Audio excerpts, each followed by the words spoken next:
Good morning, and welcome back to Glen Finglas for the last stage of the Great Trossachs path. So about 7 miles today from Glen Finglas up to Callander, which will finish this rather short route off. And it is a stunning autumn morning. I've not been able to get out relatively recently, so this is the first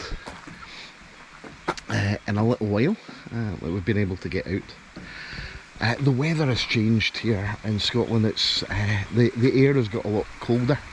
It's coming in from the Arctic at the moment, but the last few days have been absolutely gorgeous, and we're beginning to get some wonderful autumn colours here, so looking forward to this. Glen Finglas, recently established woodland from the early 2000s, including some lovely oak woodland here that is original, or at least several hundred years old. But the glen itself, they are turning into a wooded area, so I'll see you on the trail.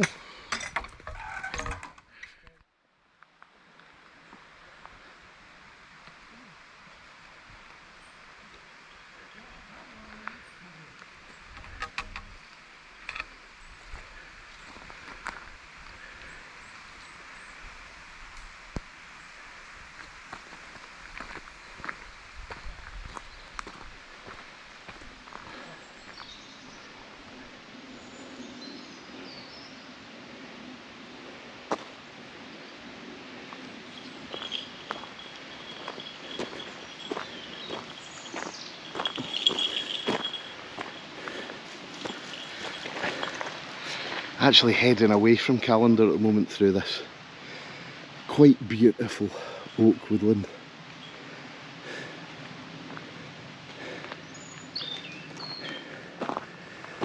So I'm hoping we'll get some great views over Loch Venacher as we go along, because we're getting quite a height. So this is new woodland that's been established here, all this birch.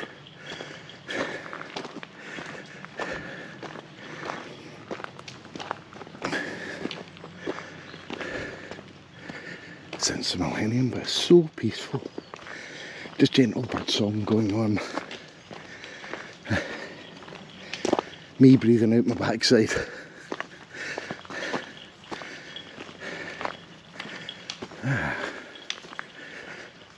Wonderful. We got this lunatic with us as well, so she's out with us for the day. Lots of exciting smells and things to get our nose stuck into.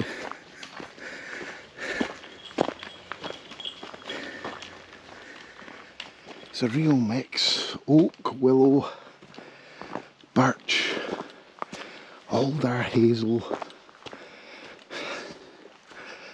and we're climbing all the time at the moment.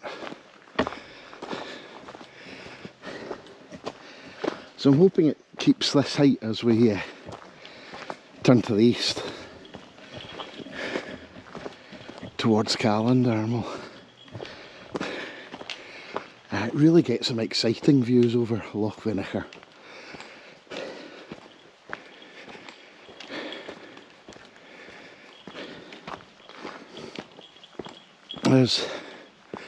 We'll also be passing the site of an Iron Age hill fort quite close to Callander, and then a Roman fort just outside the town, which I mentioned on the Rob Royway vlog, so we'll be joining up with the Rob Royway for a short distance, the last little bit into Callander.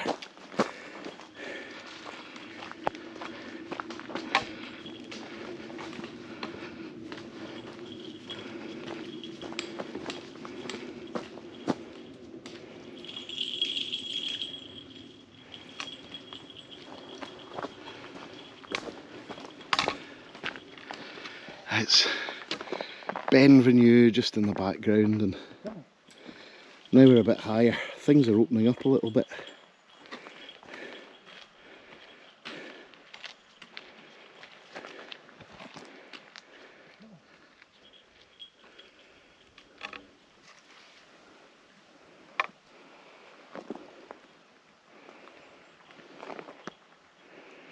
Loch Venacher just poking out between the trees there. Yeah.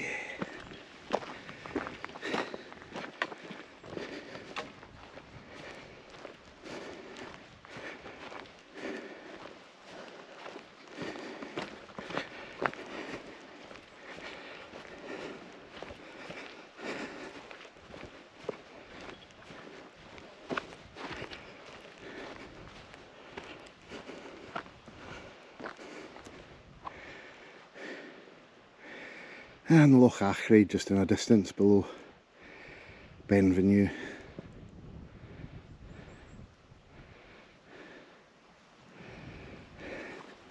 Really enjoying this path.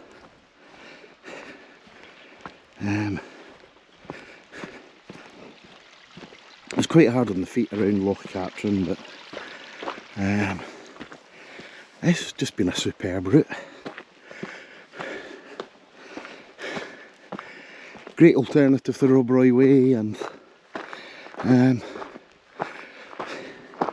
also the West Highland Way. As I said in the other videos,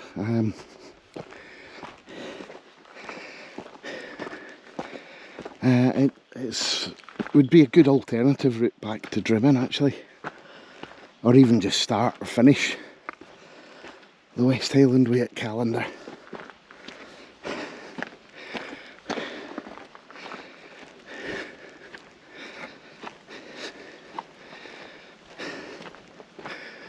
But you would miss out the south end of Loch Lomond and iconic moments such as Connick Hill.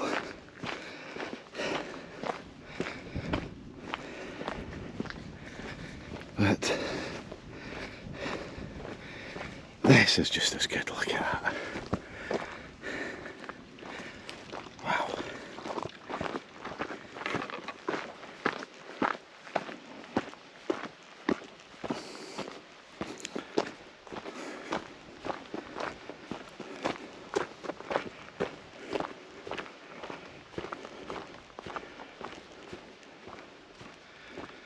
Perfect little wild camp spot there.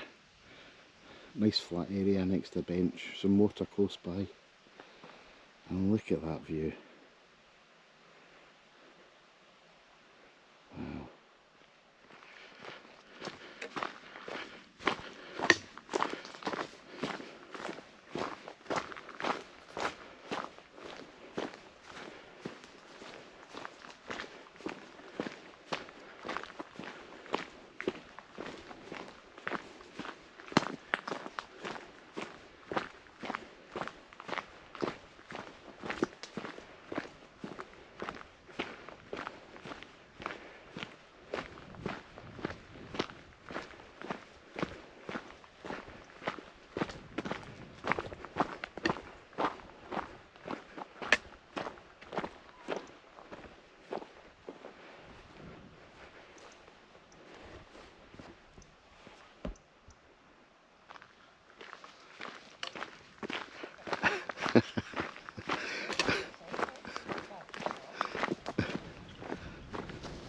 I'm not moving quick enough for her.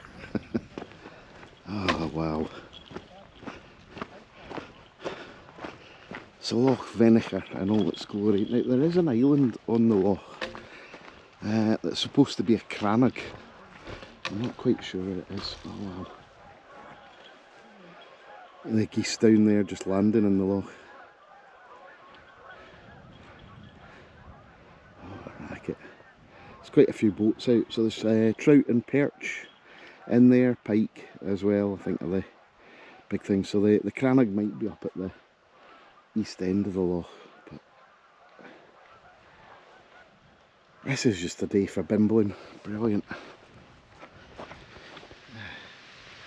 Quite an unusual view, so I've seen it quite a lot from the Duke's Pass, but that little body of water in the distance, that's Loch Drunkie. You can see actually quite how high it is compared to Loch Venacher. So it's likely a tarn, one of these little bodies of water that was left there as the glaciers retreated about 10,000 years ago. A bit like the Lake District really, so it looks about 50 to 100 metres actually higher than Loch Venacher.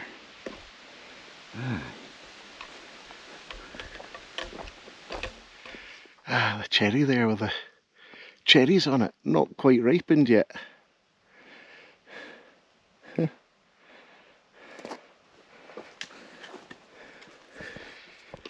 Just loving the colours here. Bracken's beginning to die away, the birch is changing. Got a mix of the green, the gold and the brown. Beautiful Scots pine here as well, and amongst it.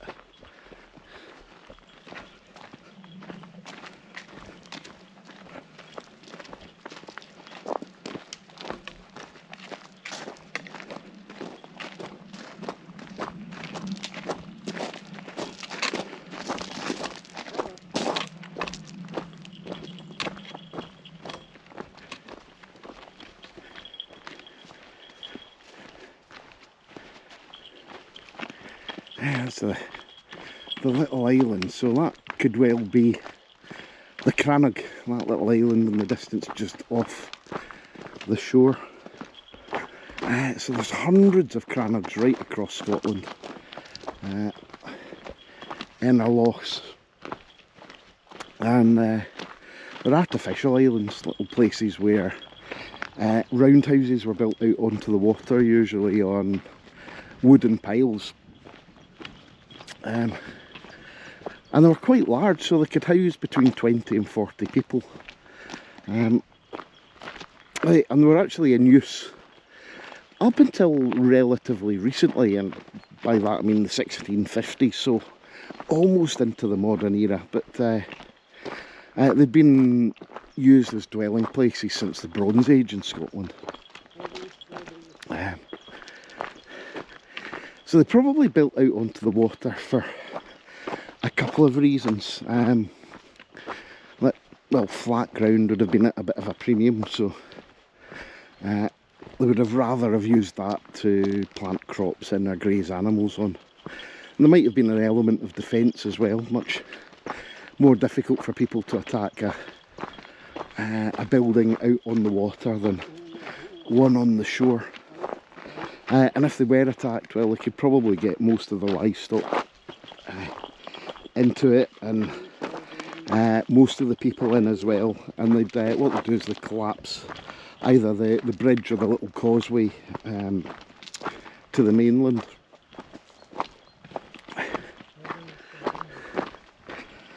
So the reason they became artificial islands is that they're basically just big rubbish heaps. So when they wanted to dispose of anything, they'd just throw it in the water, out of sight, out of mind. And all this detritus built up over hundreds and in some cases thousands of years. So there's actually a lot of submerged Crannogs around as well. Quite often, well, most of them are actually mapped on the Ordnance Survey maps. But a lot of them don't break the surface just because, well, they didn't throw enough rubbish away.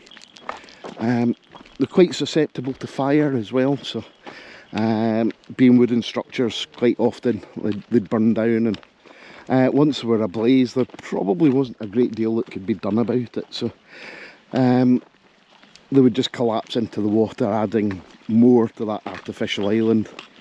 And they usually just rebuild in the same place. So there are places where the Crannogs are right out in the middle of a loch, and they would have been accessed purely by boat. So I think up at Loch Awe, near Inverary, there's something like about 13 or 14 of them on the loch there, but they're dotted all around. the loss here, not just in the Trossachs but much further north as well. And we passed it on the Rob Roy Way. There is a Cranach Centre up in Loch Tay, but it's recently moved location from the south to the north side. So if you're on the Rob Roy Way, it's worth taking out a little time and going and visiting it, because it's like stepping back in time. It's an amazing place. They've got a little medieval village there as well. Wow.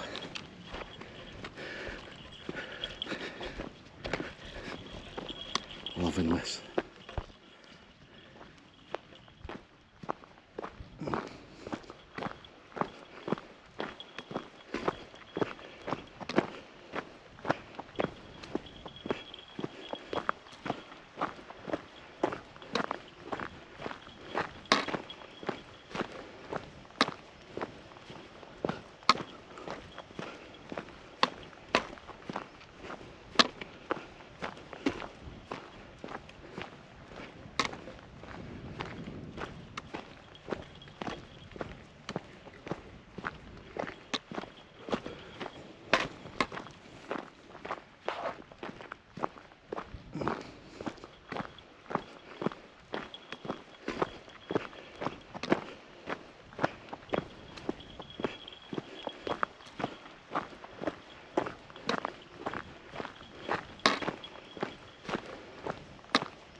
Beautiful.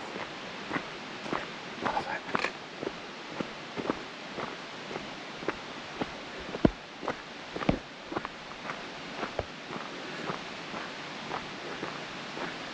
Look at that.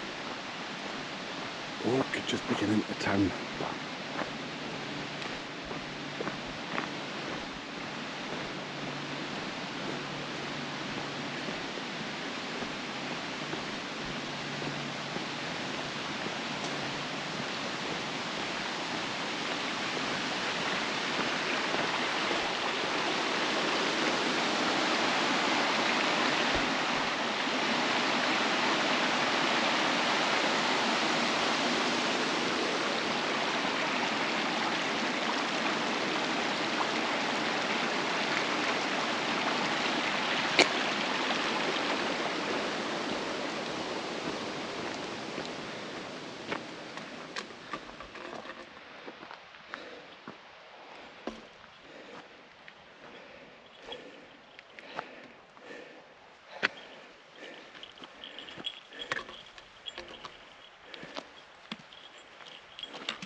There's a destination just hidden in the distance. The best place in Scotland to find a date. Callander.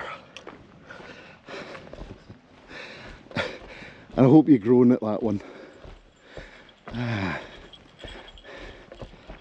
Well, the Loch Venacher's looking a bit like a mirror here as well. The dam there dates back to the 19th century. I think that's part of the Glasgow water scheme as well that was put in on Loch Katrine.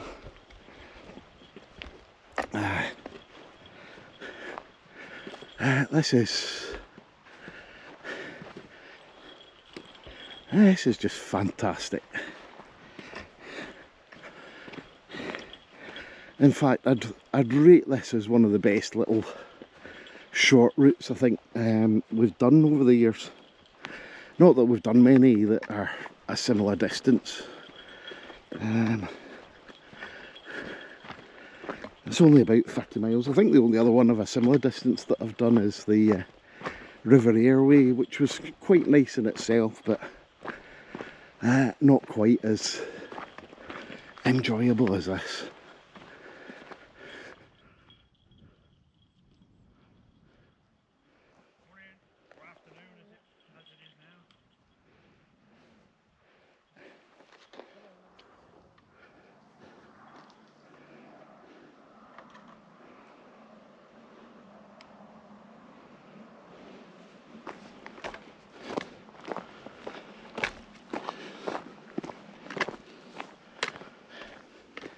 Some magic mushrooms here.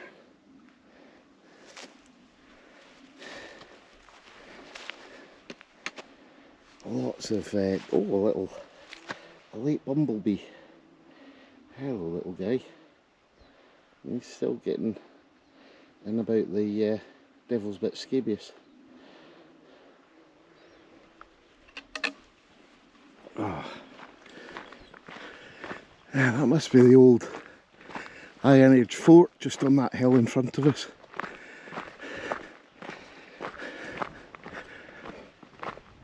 You can actually just make out some of the ramparts at the top.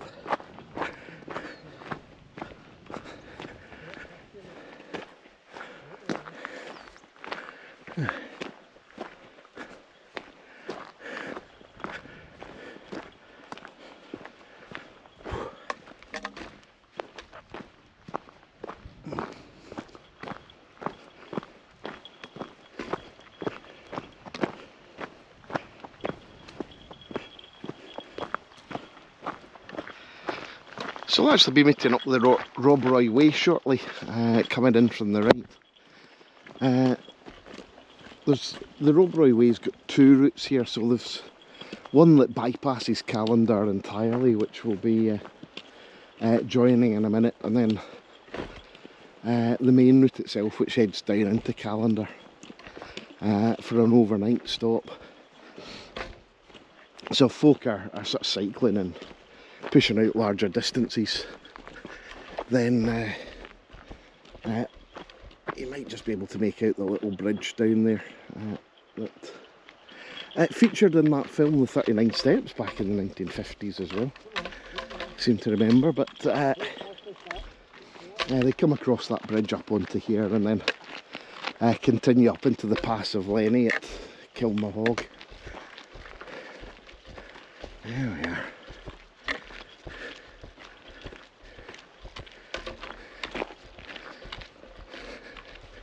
Yeah, so the Rob Roy Way comes in from the right, and there's Dunmore Hill Fort.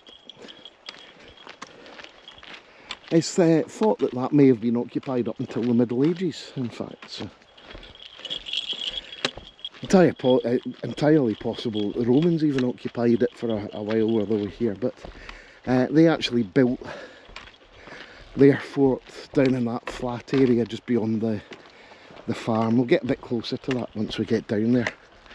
Called Boscastle or Boscastle Fort. So it was part of the original campaign in Scotland. I think it was about the year 80, so in the 1st century. The Romans only spent about 10 years here, but in that time they actually built a series of forts up along, right underneath the Highland boundary fault, and that's pretty much what we've been walking along since Loch Catrin is the Highland boundary fault. And it's a fault line that cuts right across Scotland from the southwest to the northeast. Effectively everything to the north of it is the Highlands. Everything to the south is the central lowlands, but the Romans built a series of forts underneath all the openings to the Highlands, the glens, and placed them in these strategic positions. There's one up around Perth that I think was large enough to house about 5,500 men. And they left in such a hurry that they actually buried about 1 million iron nails in total. They actually put them in a cache there. Probably so that the local population couldn't use the iron, smelt it down, turn it into weapons to be used against the Romans if they ever came back. But leave in a hurry they did. Obviously they didn't get on with the midges. What we think happened was a rebellion began in what is modern day Romania, in the eastern part of Europe, and they just needed the manpower. So 2 miles to Callander, and we're on the Rob Roy Way.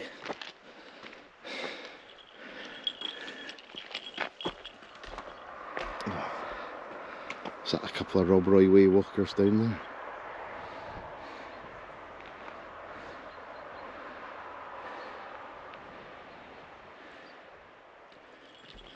And it's a nice little finish into Callander as well, this.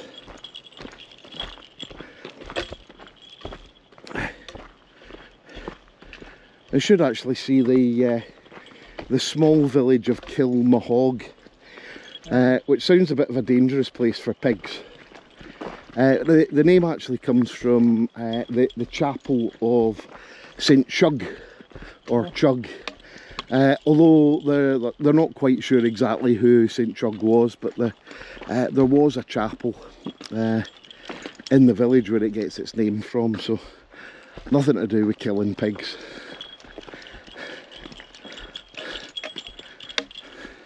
There's a little toll house there as well, so it was the main route up was a turnpike in the 19th century, so it would have collected tolls from people travelling from Loch Catrin and then to the north and then the south.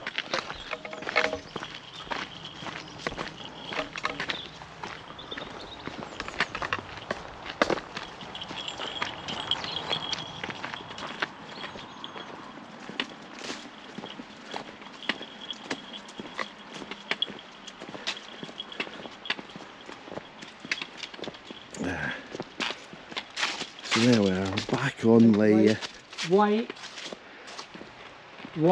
the main route of the Rob Roy Way. Okay. Right, we can cross.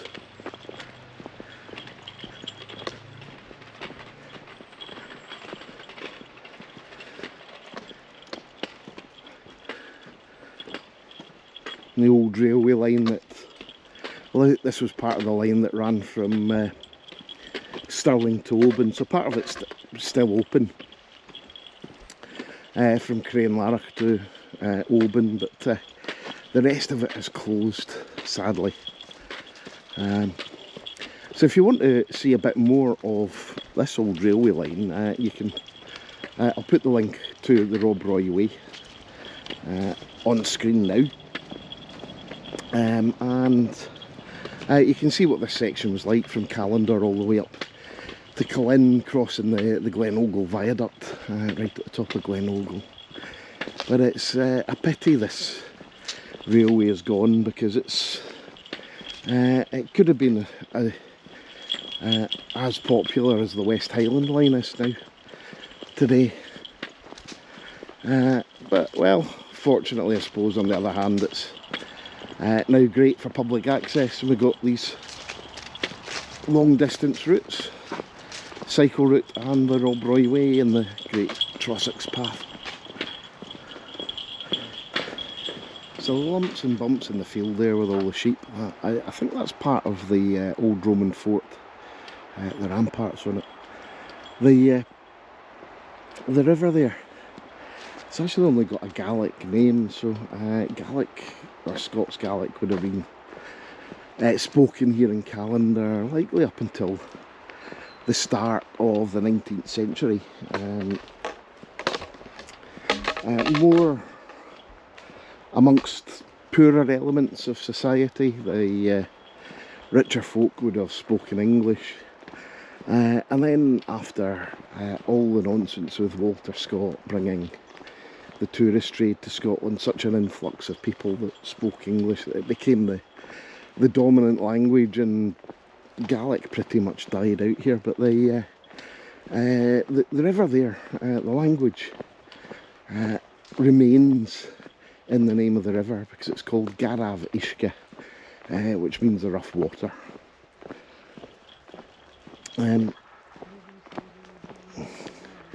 And the language is actually quite descriptive. They were quite literal when they named things, so that's exactly what the river is. It's a rough water. It's quite shallow, fast flowing, very rocky, and quite popular with kayakers. So. You wagging your tail for. Right, come on. No, we don't want to go over that. No.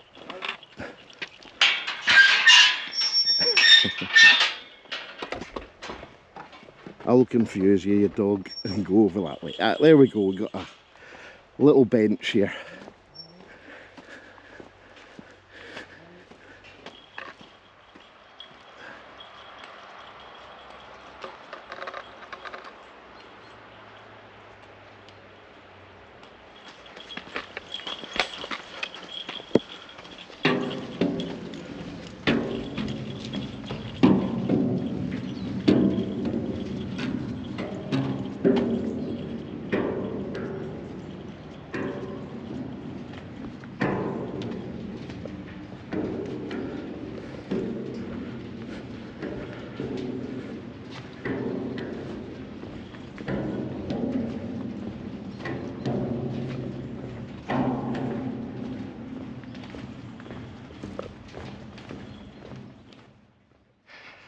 Well, this is us arriving in Callander. I can see the little hill of St Cassach there by the river and Callander Meadows.